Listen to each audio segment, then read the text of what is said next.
ազդազրկում կկարդա իբրև հումանիստական իր դրսևորում։ Մի կարևոր բան էլ տեղի ունեցավ, որ կոնկրետ մենք արձանագրեցինք եւ դրա տեսախցիկների կողմից նույնպես Միքայել Սրբազանը մեղադրվում էր քրեական օրենսգրքի 422 հոդվածի երկրորդ մասով նախատեսված արարք կատարելու համար։ Այսօր դատանը կարդալուց նրան մեղադրեց 442 հոդվածի երկրորդ մասով։ Լրիվ ուրիշ հոդված։ Ինչի մասին։ Բարձրաբան։ Այս հոդվածը լրիվ ուրիշ բանի մասին է, վերաբերում է Պաշտոն առանձի կողմից ապօրինի ձեռնարկատիրական գործունեությանը մասնակցելու։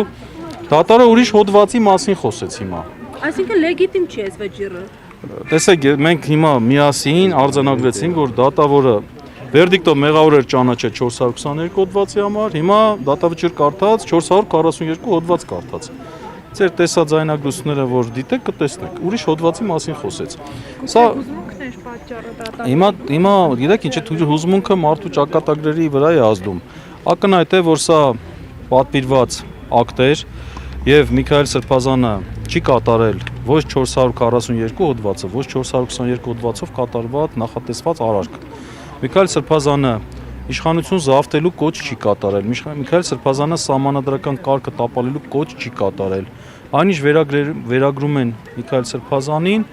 դա իր կարծիքն է եղել նախկին իրադարձության վերաբերյալ, որը պատմել է։ Դա չի կարող կոչ համարվել։ Դա ներկա կամ ապագա ձևով չի կատարվել։ Ինչպես բացատրենք, որ չկա այստեղ իրավախախտում։ Վերակնի չեք դիմելու։ Հոդվածը ձեր ասելով կասացել, սա իրավական ուժ ունենում է նման դատավճիռ։ Տեսեք, հիմա չեմ ուզում առաջընկնել որոշ հուշումներ տալ դատավորին, հիմա տեսնենք։ Վերակնի չեք դիմելու։ Այո, ավելին ասեմ, մենք արդեն ստացել ենք Վճռաբեկ դատանի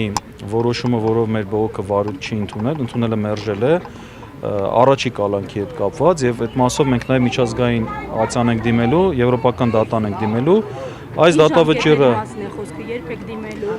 Արդեն աշխատում ենք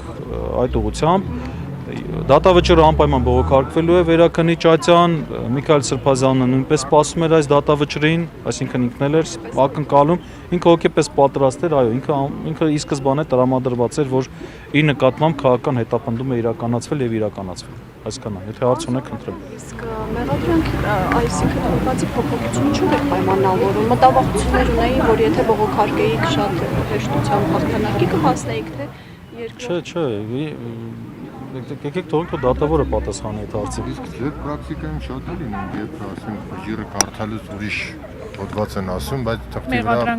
Իմ պրակտիկայում առաջի դեպքն է, որ arczepiskopos-ի նման անհիմն մեղադրանքով դատապարտում են։ Առաջի դեպքն է իմ պրակտիկայում։ Պարոն Ահարոնյան, ձեր դիտարկումները լսենք, ձեզ համար էլ էր սպասելի, որովհետև հանրային շրջանակները մինչև վերջ հույս ունեին, որ այս քայլին չի գնա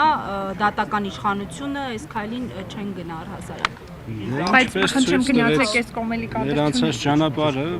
նախապատրաստվում էր այս ամեն ինչը, սպասելի էր ինչ-որ միտեղ, սակայն սա բնականաբար այսպես չի մնա, մենք բոլոր միջոցները գործադրելու ենք այս անարդարությանը վերջ տալու համար, ես չգիտեմ, սենց